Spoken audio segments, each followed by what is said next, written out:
तो चलिए सुनते हैं कहानी त्रिलोकपुरी की। एक ऐसी जगह जहां की शांति एक बहुत ही अंधेरे तूफान में बदलने वाली थी। ये कहानी है भारत के एक अनजान से कोने की, किसी शहर की चकाचौंध से बहुत दूर। हरी भरी वादियों के बीच में एक छोटा सा बिल्कुल शांत सा गांव बसा हुआ था और इसका नाम था त्रिलोकपुरी। यहाँ के लोग, आप जानते हैं, अपनी साधारण सी जिंदगी में ही खुश थे, इस बात से बिल्कुल अनजान कि उनकी किस्मत बस पलटने ही वाली है। तो इस कहानी के पहले हिस्से में हम मिलते हैं त्रिलोकपुरी के एक मासूम से लड़के से, जिसकी जिंदगी हमेशा के लिए बदलने वाली थी। उस गांव में रहता था एक लड़का, नाम था उसका वेखना। वो अपने दोस्तों के साथ हंसता खेलता एकदम खुशहाल जिंदगी जी रहा था। लेकिन फिर नफरत और अंधविश्वास का एक ऐसा जहर गांव वालों के मन में घुल गया, जिसने सच में सब कुछ तबाह कर दिया। पता है गांव वालों ने क्या माना? उन्होंने सोचा कि गांव में जो भी बुरा हो रहा है उस सब का जिम्मेदार सिर्फ वेंकैना है। और बस इसी झूठी और गलत सोच की आग में जलते हुए गांव वालों ने वेखना के घर को आग के हवाले कर दिया। बेचारा वेखना उस आग में फंस गया, उसका पूरा शरीर जल गया, लेकिन किस्मत से कहीं वो मरा नहीं।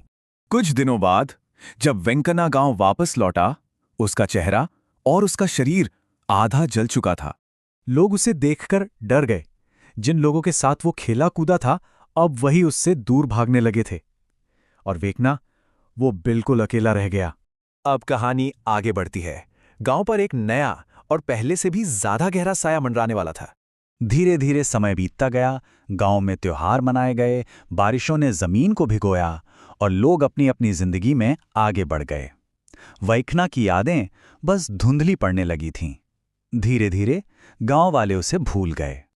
और फिर अचानक एक दिन गांव के उस पुराने कुएं से राक्षस निकल आए।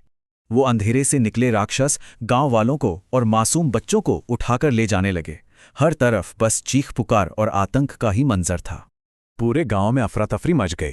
लोग अपनी जान बचाने के लिए इधर उधर भागने लगे। ऐसा लग रहा था जैसे बस सब कुछ खत्म हो गया था। सबने हार मान ली थी और उम्मीद की कोई किरण बाकी नहीं बची थी। और तभी उस घने अंधेरे के बीच कहानी अपने आखिरी मोड़ पर आ पहुंची। ऐसे में वेखना वापस आया। गांव वालों की नफरत ने उसे जलाया था, लेकिन अब उन्हीं लोगों की चीखें सुनकर उसने फैसला किया कि वो अब और चुप नहीं बैठेगा।